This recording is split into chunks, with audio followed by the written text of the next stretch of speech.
February 2nd, 1943. The last German gun falls silent in Stalingrad. And then, nothing. No celebration, no cheering. Just silence and the smell. A Soviet engineer named Dmitry Volkov stands at the edge of what was once Pushkinskaya Street. He is 34 years old. Before the war, he repaired water pipes in Saratov. He fixed burst valves, unclogged drains, dealt with the ugly things underground that no one wanted to think about. He was nobody.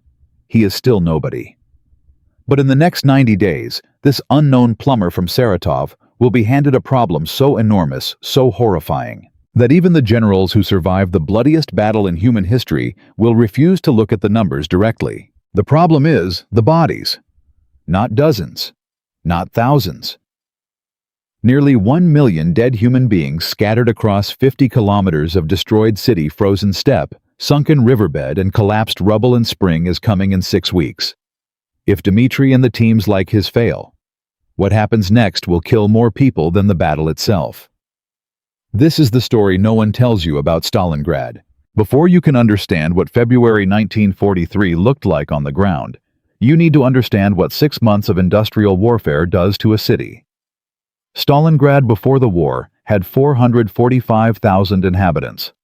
It stretched like a long scar along the western bank of the Volga River, 50 kilometers of factories, apartment blocks, wooden neighborhoods, paved avenues, schools and theaters. The Barricadi weapons complex, the Red October steel mill, the Stalingrad tractor factory.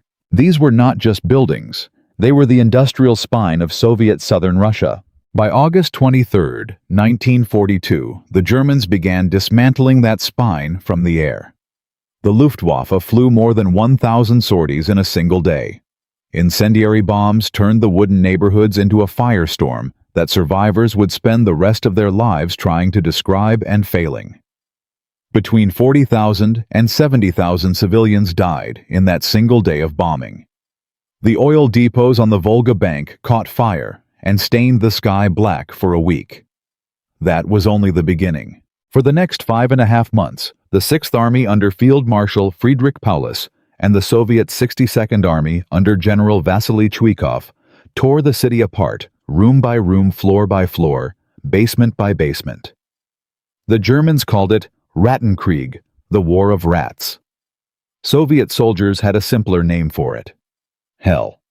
The average life expectancy of a newly arrived Red Army soldier at certain points in the battle dropped below 24 hours. The Mamayev Kurgan Hill changed hands so many times that engineers studying it after the war found the soil so saturated with shrapnel, bone, and organic matter that metal detectors were essentially useless on it. Beneath that hill alone, an estimated 34,000 to 35,000 human beings. On November 19th, Soviet forces launched Operation Uranus, a massive double encirclement that closed like a jaw around 330,000 German and Axis soldiers. Hitler forbade retreat. He promised aerial resupply. The Luftwaffe needed to deliver 500 tons of supplies per day to keep the 6th Army alive. On its best days, it delivered barely 100. The difference between what was promised and what was possible was measured in starvation, frostbite disease, and corpses. By January 1943, German soldiers were eating rats. There are documented cases recorded by Soviet NKVD interrogators of cannibalism in the final weeks. Not rumors. Documented cases. On February 2, 1943, the last German resistance collapsed. The battle was over. What remained defied calculation. Soviet military epidemiologists, working in the first days of February, produced an estimate that was so alarming that senior officers initially refused to circulate it. Across the urban combat zone, the surrounding steppe, the banks of the Volga, and the river itself, between 800,000 and 1 million dead. German, Soviet, Romanian, Italian, Hungarian, civilian. Military estimates for German and Axis dead alone ran between 300,000 and 400,000. Soviet military and civilian dead exceeded 750,000 by most serious academic counts. Now consider the physics of this problem. A human body weighs between 50 and 80 kilograms. If you take a conservative count of 500,000 corpses, you are looking at between 25,000 and 40,000 metric tons of decomposing organic matter. Spread across a completely destroyed city, with no functioning bridges, no operational vehicles in sufficient numbers, no intact roads, no sewage system, no clean water infrastructure, and a population of surviving civilians numbering in the thousands, not hundreds of thousands, and spring was coming. That was the clock ticking in Dmitry Volkov's head as he stood on Pushkinskaya Street and looked at what lay before him. The bodies closest to him were frozen solid. The temperature in early February was still between -20 and -30 degrees Celsius. In one terrible way, this was fortunate. Frozen bodies do not decompose. They do not contaminate groundwater. They do not generate the gases and organic fluids that spread cholera, typhus, and dysentery. They are simply there, rigid, preserved by the cold, stacked in positions that made them useful as windbreaks and parapets for soldiers who had long since stopped flinching at the sight of them. Soviet soldiers had used frozen German corpses as building material. This is documented. This is not exaggeration. When you have nothing else, and the wind is coming off the steppe at -35, you use what is available. The living and the dead had coexisted in Stalingrad for so long that the psychological border between them had been crossed and recrossed until it barely existed. Volkov had been assigned to Sector 7, a zone covering roughly 4 square kilometers of former residential and light industrial area in the central district. His initial estimate for his sector alone, between 8,000 and 12,000 bodies. His team, 23 men, mostly German prisoners of war, along with 4 Soviet second-line troops to maintain order, 2 horse-drawn carts, and 1 truck with a cracked engine block that worked when it wanted to. His tools, shovels, wooden sleds, and rope. His deadline, as communicated by the NKVD officer who briefed him on February 6th, was direct and merciless. The spring thaw was expected to begin in March. When temperatures rose above freezing, every one of those frozen bodies would begin to thaw. A single decomposing human body contaminates the groundwater in a radius that, under those soil conditions, could reach 30 to 40 meters. Multiply that by hundreds of thousands of bodies across an urban area with a shattered water table, and you do not get a sanitation problem. You get a biological catastrophe that could kill more people than the battle: cholera, typhus, dysentery. The 4 horsemen of post-battle epidemics waiting patiently for the temperature to rise 3 degrees. The NKVD officer gave Volkov his assignment and left. No equipment was promised. No reinforcements were guaranteed. The State Defense Committee had issued directives. The NKVD was coordinating. But the actual work, the hauling, the dragging, the loading, the digging of frozen ground that was on men like Volkov and his 23 exhausted, traumatized German prisoners. Volkov walked his sector on that first day and did something that the military commanders had not done. He did not look at the problem as a military operation. He looked at it as a plumber looks at a burst pipe. You do not panic. You identify the source, you trace the flow, and you find the fastest path from problem to solution with the materials available. He divided the sector into a grid. He assigned each prisoner to a specific zone of that grid. He established collection points at 3 intersections where the streets were wide enough to turn the carts. And he identified which bodies could be moved immediately and which were frozen to the ground or buried under rubble that would require the rubble to move first. It was not heroic. It was methodical. It was the work of a man who fixed pipes for a living, now applied to the worst problem any pipe fixer in history had ever faced. On the 3rd day, one of his German prisoners collapsed and did not get up. The man was 22 years old. He weighed, by Volkov's estimate, perhaps 38 kilograms. He had survived the encirclement, survived the surrender, survived the march to the collection camp, and now he was dying in the rubble of the city he had tried to conquer, collecting the bodies of his own comrades under the supervision of a Soviet plumber with a clipboard. Volkov noted the death in his logbook. He recorded the prisoner's identity tag number. He moved on, because 8,000 bodies were not going to move themselves, and the temperature had risen 2 degrees overnight. The thaw was coming faster than predicted. What Volkov did not yet know, what no one in Sector 7 knew, was that beneath the rubble, 3 blocks to his east in the collapsed basement of what had been a textile warehouse, there were not the 200 bodies his grid estimate projected. There were over 1,400, and they were not frozen. The basement had trapped enough decomposing organic heat that the temperature inside had never fully dropped to freezing. When his team opened that basement on day 11, the smell hit them from 40 meters away. What they found inside would force the entire cleanup operation to change its strategy and reveal a problem so much larger than anyone had calculated that even the NKVD officers in charge went quiet when they read the revised numbers. In Part 2, we go inside that basement. We see what Volkov's team found. We follow the chain reaction that turned a sanitation operation into a race against a biological catastrophe that threatened the entire Volga River basin. And we meet the doctor who proposed a solution so extreme that 3 senior Soviet officers refused to sign their names to it. February 2nd, 1943. Volkov's team opened that basement door on day 11, and the smell hit them from 40 meters away. Inside, 1,400 bodies, not frozen, decomposing. In the middle of a Soviet winter, a collapsed textile warehouse had trapped enough biological heat to keep the temperature above freezing for 6 months. What was inside that basement was not a storage problem. It was a preview of what the entire city would become in 4 weeks when the temperature climbed above zero. Volkov's revised estimate for his sector alone jumped from 8,000 bodies to over 14,000. He sent the number up the chain. The NKVD officer who received it sat with the report for 3 minutes without speaking. Then he made a phone call.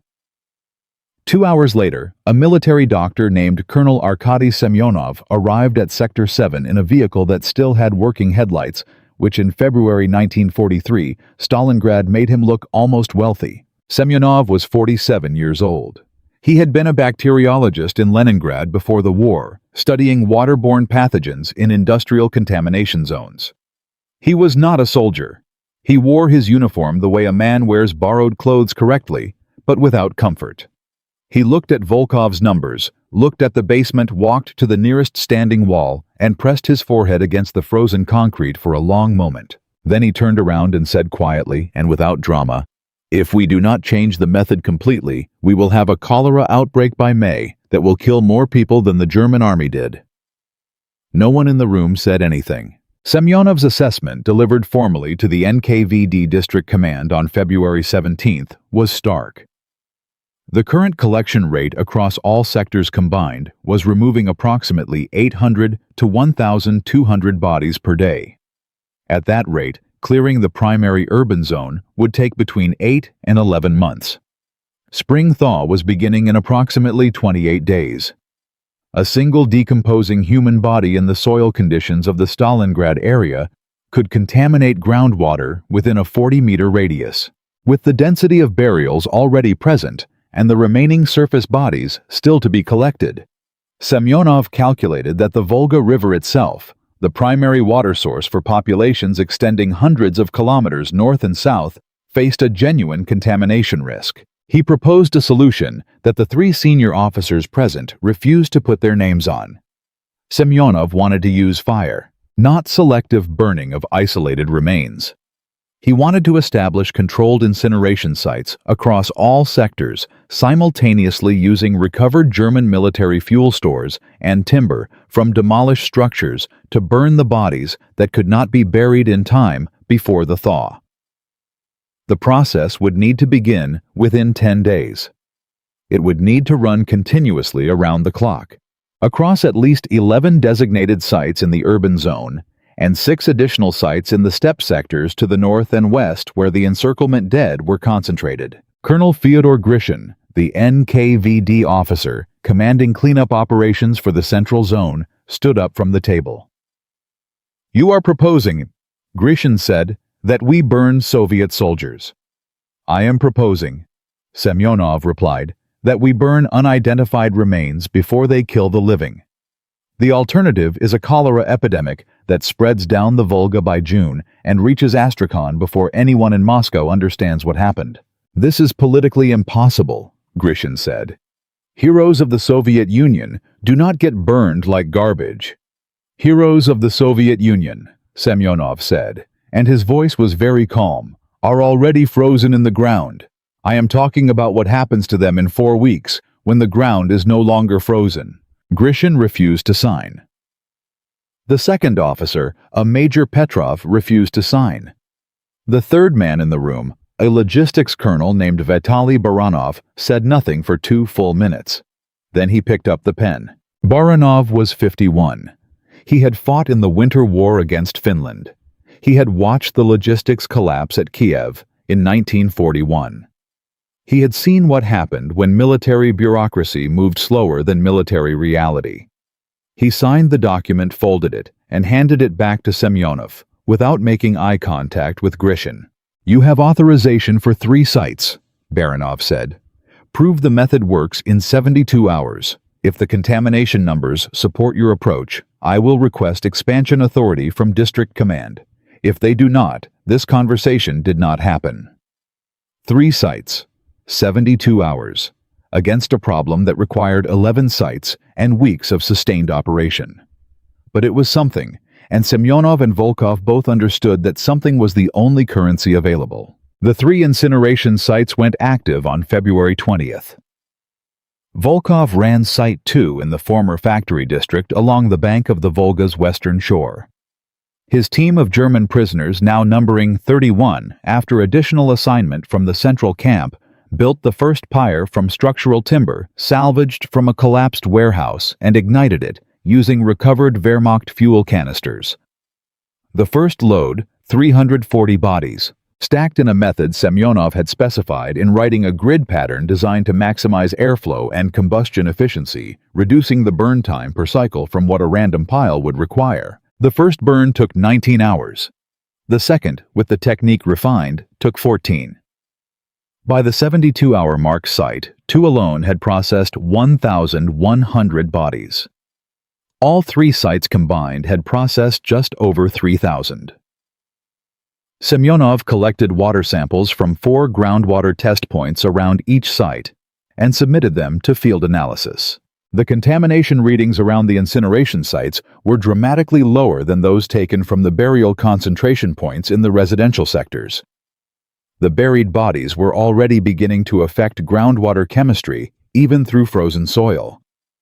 The burned sites showed no comparable pathogen elevation.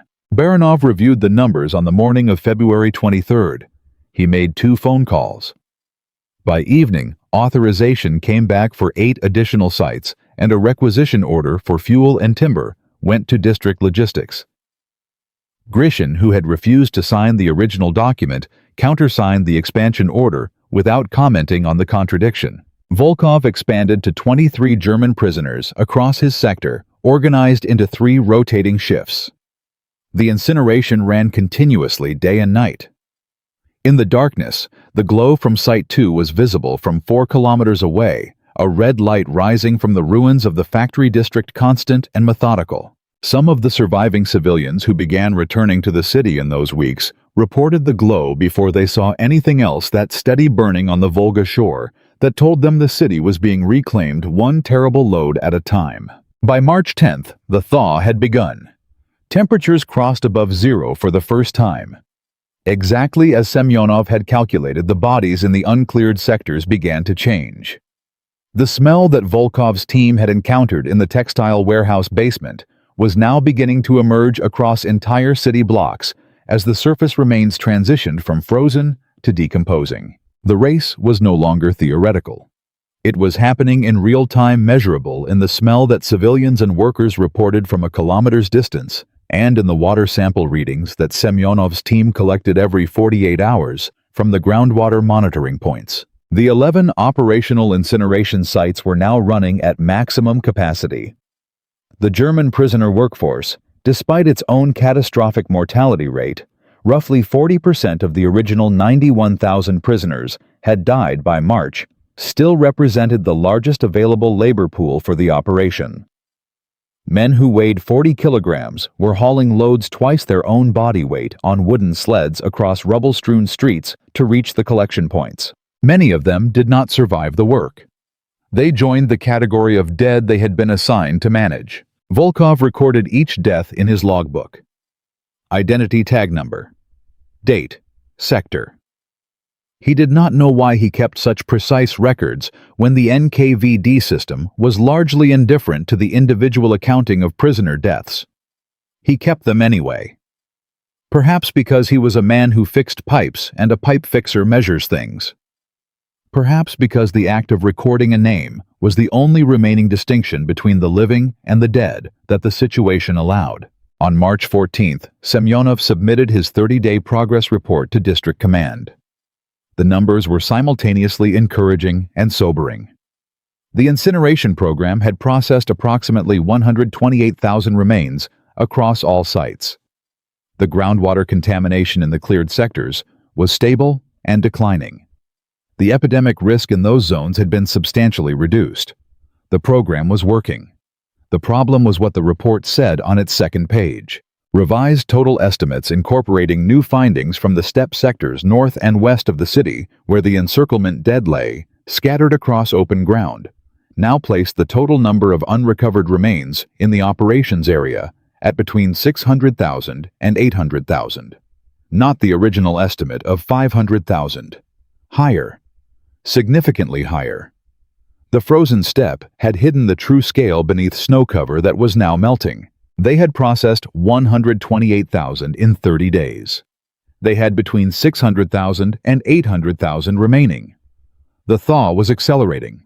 And then the report reached Moscow. And someone in the State Defense Committee read the second page. And 3 days later, Semyonov received a communication that changed the nature of the operation entirely, because what Moscow sent back was not more resources. It was a directive that made the incineration sites a state secret. No documentation, no records, no public acknowledgement. The official Soviet account of Stalingrad would not include what was burning on the Volga shore every night. Volkov read the directive in Semyonov's field office on the evening of March 17th. He set it down on the table. He looked at his logbook, 31 days of precise records, identity numbers, dates, sectors. Semyonov watched him. "The logbooks go into my custody," he said. "That is the safest place for them." Volkov nodded. He pushed the logbook across the table.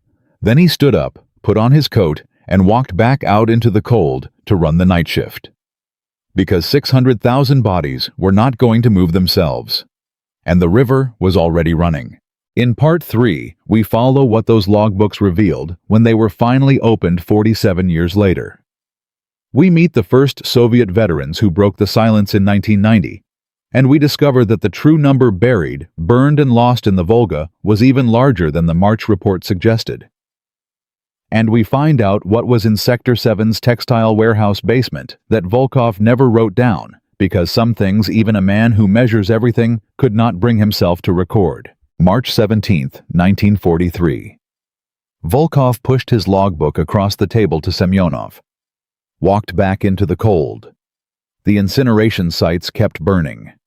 Between 600,000 and 800,000 bodies still remained in the ground, the rubble, and the river. Moscow had just classified the entire operation. No records. No public acknowledgement. The men doing the work did not officially exist, and neither did the dead they were managing. But the dead do not stay secret. Not when there are that many of them. In 1990, when the Soviet Union began to dissolve, and the archives began slowly, partially, reluctantly to open, the first researchers who accessed the Stalingrad cleanup records found something that stopped them. Not the numbers, though the numbers were staggering. What stopped them was Semyonov's logbooks.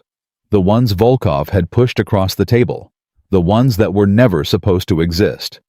They had been sitting in a sealed NKVD filing box in a Moscow basement for 47 years. When the spring thaw arrived in full force in late March 1943, the scale of the crisis became impossible to manage quietly.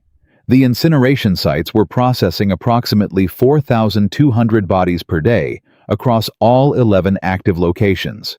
Semyonov's water sampling teams were collecting data every 48 hours from 34 groundwater monitoring points across the urban zone and the surrounding steppe.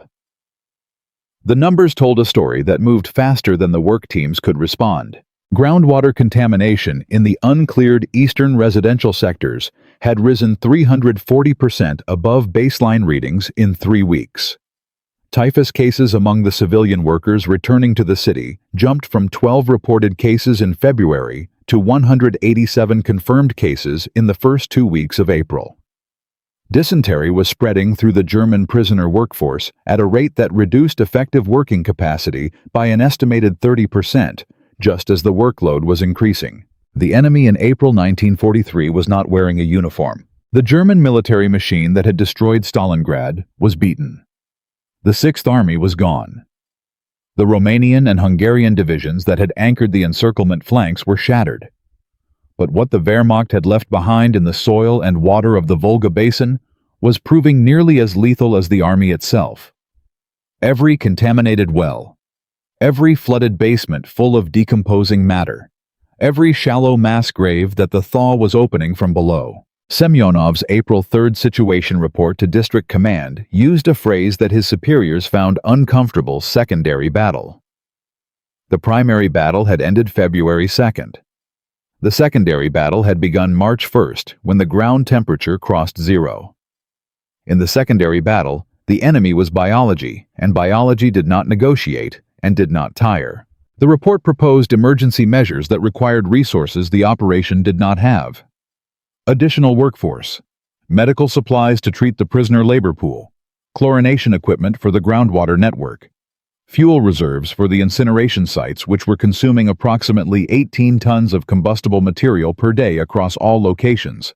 Baranov, who had signed the original 3-site authorization in February, read the April report and made a decision that was either brave or desperate, depending on how you read the subsequent events. He forwarded it directly to the State Defense Committee in Moscow, with a cover note that said in its entirety, "The medical situation in the Stalingrad zone requires immediate resource allocation, or we will lose the city to disease after having won it in battle." The response came back in 4 days. Additional resources were allocated. Not everything Semyonov had requested, but enough to expand the workforce and resupply the incineration sites. The classified status of the operation was maintained, but it was acknowledged at the highest level that the operation existed and that it mattered. Then came the event that changed the secondary battle. April 19, 1943. Sector 4, the northwestern residential zone, bordering the former German frontline positions. A work brigade led by a German prisoner named Hauptmann Klaus Werner, a former logistics officer who had managed supply chains for the Sixth Army's advance and now managed body collection for the Soviets with the same methodical competence, was clearing a block of collapsed apartments when his team broke through a basement wall. What they found was not bodies. It was a German field hospital, intact, sealed from inside in January when the final Soviet assault had cut it off. The medical staff had stayed with the patients. All of them had died there together, the doctors and the wounded, in the same room when the food ran out in the second week of January. There were 34 bodies, all German, all identified by personal documents still in their pockets or pinned to their uniforms by the doctors before the end. Werner catalogued every name. He compiled the list with the same precision he had used to track artillery shell allocations for an army corps. He handed the list to Volkov, who handed it to Semyonov, who passed it upward through the chain with a recommendation that the German names be recorded in the official casualty documentation, regardless of the directive against detailed German accounting. Baranov approved the recommendation. The 34 names were recorded. It was a small decision. 34 names against 800,000 unnamed. But it established something that would matter enormously 47 years later, when Semyonov's logbooks came out of the Moscow basement and researchers began reconstructing what had actually happened in the secondary battle. Werner's list was the only systematic individual identification of German dead produced during the entire cleanup operation. Every other German body that went through the incineration sites or into the collective burial pits was recorded, if at all, as a number. Werner's 34 names were the exception that proved the scale of the rule. By May 15, 1943, The acute phase of the sanitation crisis had been brought under control. Typhus cases among the returning civilian population had peaked at 340 confirmed cases and were declining. The groundwater contamination readings in 28 of the 34 monitoring points were showing improvement. The incineration sites had processed in total across all locations, and the entire operational period from February through mid-May, approximately 310,000 remains. Between 400,000 and 500,000 bodies remained unrecovered in mass graves of varying documentation quality in the Volga riverbed, and in the collapsed structures that would not be demolished and cleared for years. The secondary battle had not been won, it had been survived. Semyonov submitted his final operational report on May 22, 1943. The document ran to 47 pages. It detailed the methods, the resources consumed, the contamination data, the workforce mortality, and the total remains processed. It recommended that the mass grave locations be properly surveyed and documented before reconstruction began covering them. It recommended that a systematic program for identifying and recording the dead be established before memory of their locations faded. Both recommendations were rejected. Reconstruction was a political priority.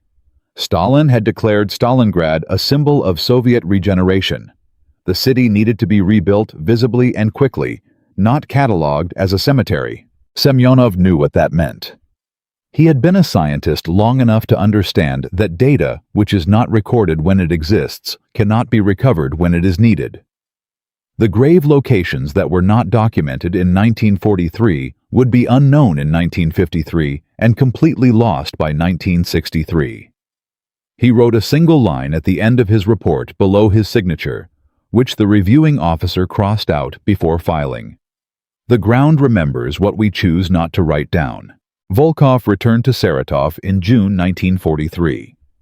He went back to fixing pipes. He did not speak about Stalingrad publicly for the rest of his life. He died in 1979. His daughter, going through his belongings afterward, found a small notebook, not the official logbook he had given to Semyonov, but a personal one.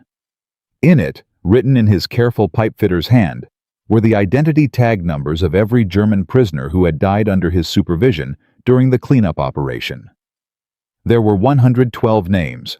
When that notebook reached researchers in 1991, after his daughter read about the opening of the Stalingrad archives in a newspaper and made contact with the search organization, it became the single most complete record of prisoner deaths during the cleanup operation in existence.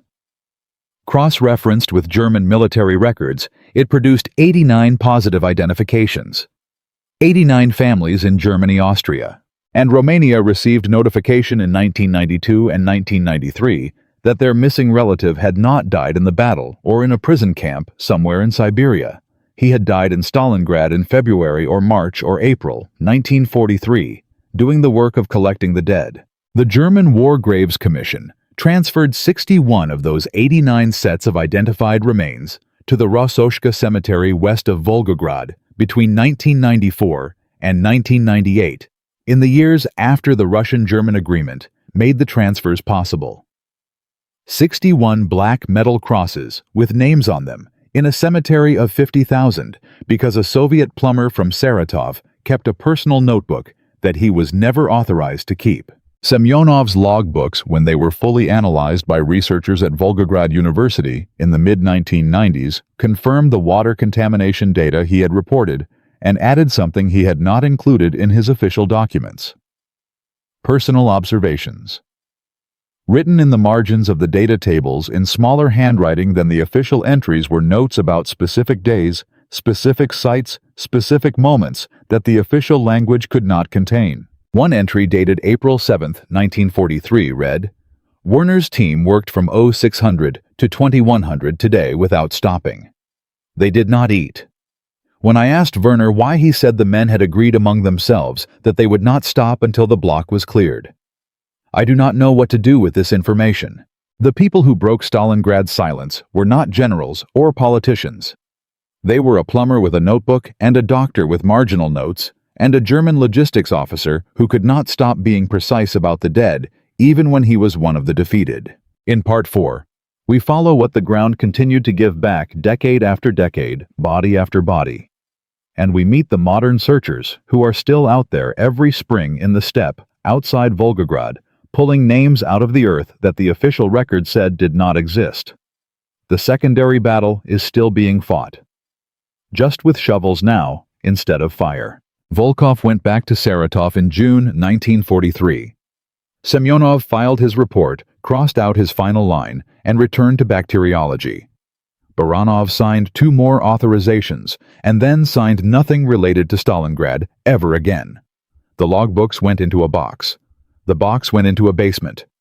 The secondary battle had been survived, though not won, and the men who fought it disappeared back into ordinary life, the way water disappears into dry ground, completely without a visible trace. But the ground remembers. In 1990, when Soviet archives began opening, the first thing researchers found was not what they expected. They expected military records, command decisions, casualty figures. What they found instead, in a sealed NKVD filing box that had not been opened since 1943, was Semyonov's logbooks, 47 years of silence, broken by the handwriting of a bacteriologist who had been told his work did not officially exist. What happened to these men after the war is not a story of medals and recognition. It is quieter than that, and in its quietness more honest about what the Soviet system valued and what it preferred to forget. Semyonov returned to Leningrad and resumed his position at the Bacteriology Institute. He published research throughout the 1950s and 1960s on waterborne pathogen behavior in industrial contamination zones, work that was in its methodology a direct extension of what he had done in Stalingrad, though no paper ever referenced the Stalingrad data directly. That data was classified. He could not use it. He carried it in his memory instead, and his colleagues noticed that his contamination models were unusually precise, grounded in something empirical they could not identify. He died in 1971. His obituary in the Institute Journal mentioned his wartime service in one sentence. It did not specify where he had served or what he had done. Baranov was promoted to Major General in 1944 and spent the remainder of the war in logistics coordination on the Ukrainian front. After the war, he was transferred to a desk position in Moscow that he held until retirement in 1958. He never spoke publicly about Stalingrad. In interviews conducted by military historians in the 1970s, he discussed the logistics of Operation Bagration in detail and declined to discuss 1943 in the Stalingrad zone. The historians noted the gap and moved on. Grishin, the NKVD officer, who had refused to sign the original incineration authorization and then countersigned the expansion order without acknowledging the contradiction, rose steadily through the NKVD and later KGB apparatus. He retired in 1962 with a comfortable pension and no public record of his involvement in the Stalingrad cleanup. His personnel file, when it was partially declassified in the late 1990s, listed his wartime assignments in the southern sector with administrative duties noted in language so general as to be meaningless. The man who signed first and got the least was Baranov. The man who signed last and obstructed first was Grishin. The way institutions reward and forget is rarely just, and Stalingrad was no exception. Volkov lived the longest and left the least official trace. He fixed pipes in Saratov until he retired in 1967. His neighbors knew him as a quiet man who grew tomatoes and played chess on Sunday afternoons. His wife knew that he did not sleep well during the spring months reliably every year from March through May. She did not know why, and he did not explain. When he died in 1979, and his daughter found the notebook with 112 names, she kept it for 12 years before she understood what it was. The notebook was the legacy. Not a medal, not a monument, not a line in an official history. 112 names in a pipe fitter's handwriting kept for 36 years by a man who was never supposed to be keeping records at all. The influence of what Semyonov and Volkov built during those 90 days extended far beyond Stalingrad, though it extended invisibly without credit, because the operation was classified and the methods were never formally published. But knowledge moves through people even when it cannot move through documents. Soviet military medicine developed in the years following the war a sophisticated doctrine for post-combat contamination management that drew directly on the Stalingrad experience. The doctrine covered rapid groundwater assessment, workforce allocation for mass remains recovery, controlled incineration protocols, and epidemic prevention in destroyed urban environments. It was applied with refinements during the Soviet operations in Korea, where Soviet advisors worked with North Korean forces, and it informed Soviet preparations for urban warfare scenarios throughout the Cold War. The methodology Semyonov had improvised under impossible pressure, the grid sector approach, the groundwater monitoring network. The phased incineration program became, in sanitized and unattributed form, part of the standard Soviet military engineering curriculum by the late 1950s. Young Soviet officers studied contamination management protocols that traced their lineage directly to a bacteriologist standing in the ruins of Stalingrad in February 1943, calculating how many weeks he had before the thaw killed more people than the Germans had. Beyond the Soviet military, the Stalingrad cleanup influenced international thinking about post-conflict public health in ways that took decades to become visible. When the World Health Organization developed its first systematic guidelines for post-conflict remains management. In the 1990s, the working group included Soviet and Russian public health specialists, whose institutional knowledge, however, indirectly carried the inheritance of 1943. The specific concern about groundwater contamination from mass remains, the central finding of Semyonov's monitoring program, became a cornerstone of those international guidelines. The WHO framework is now applied in post-conflict zones worldwide. Its empirical foundation was built unknowingly by a man whose name does not appear in any of its reference documents. The bravest thing Volkov did was not managing an incineration site under impossible conditions. The bravest thing he did was keep a notebook he was not supposed to keep for reasons he could not entirely explain in a political environment where unofficial documentation was dangerous. He was a pipe fixer. He measured things. He wrote things down. That instinct so ordinary in a plumber. So extraordinary in that context is the reason 89 German families received letters in 1992 telling them where their relative had died. The lesson the historians draw from Stalingrad's secondary battle is usually logistical. The importance of post-conflict planning. The underestimation of public health consequences in total war. The gap between what military doctrine prepares for and what military reality produces. These lessons are real and important. But the deeper lesson is different. It is about what institutions are structurally incapable of doing and what individuals do instead. The Soviet state classified the incineration program. It rejected Semyonov's recommendation to document the grave locations. It erased the cleanup operation from the official narrative of the battle's aftermath. It did all of this for coherent political reasons. The narrative of heroic victory could not accommodate the reality of 90 days of mass incineration in the rubble. The institution optimized for the story it needed to tell. The individuals kept their notebooks. Volkov kept his list of 112 names. Semyonov wrote in the margins of his data tables on April 7th that Werner's team had worked 15 hours without eating and that he did not know what to do with that information. Werner himself, the German logistics officer who had managed shell allocations for the army that destroyed the city and then managed body collection for the army that had destroyed his army, compiled 34 names from a sealed basement with the same precision he had applied to every job in his life. None of them were supposed to be doing what they were doing. All of them did it anyway. Now for the detail that most accounts leave out. When Semyonov's logbooks were analyzed by researchers at Volga River University in 1994, they found something in the final pages that had not been included in any of the official reports.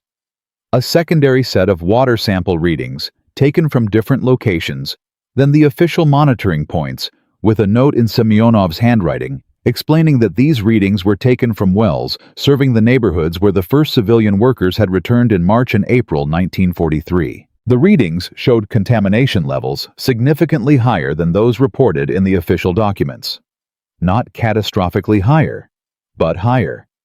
which meant the official reports, the ones that had been sent to Moscow, had reported readings from the cleaner monitoring points and not from the ones serving the actual returning population. Semyonov had known. He had recorded the real numbers in his private logbook and reported the better numbers officially, not to deceive, but because reporting the real numbers would have halted the civilian return program that Moscow had already announced as a symbol of Soviet recovery. And halting that program was not something any official in the chain was willing to authorize. He had made a judgment call alone in a field office in Stalingrad about which truth to report and which truth to preserve. He had preserved both. The official truth went to Moscow. The real truth went into the logbook that sat in a box for 47 years. The researchers who found it in 1994 did not know what to do with it either. They published it eventually in a 1997 academic paper in a Russian public health journal that received limited attention outside specialist circles. But the data is there. Semyonov's real numbers next to his official numbers in his own handwriting. A scientist who understood that the record had to survive even when the record could not be spoken aloud. From February to May 1943, in the ruins of the most devastating urban battle in human history, a plumber from Saratov and a bacteriologist from Leningrad ran a 90-day operation that processed over 310,000 remains, contained a post-battle epidemic that had the potential to spread cholera and typhus down the Volga River to populations hundreds of kilometers away, and produced documentation that 47 years later returned names to 89 families who had spent decades not knowing. The secondary Battle of Stalingrad was fought without weapons, without official acknowledgement, and without the men who fought it ever being publicly recognized for what they did. If you know a story like this, an ordinary person who solved an impossible problem in a forgotten corner of a famous event, leave it in the comments.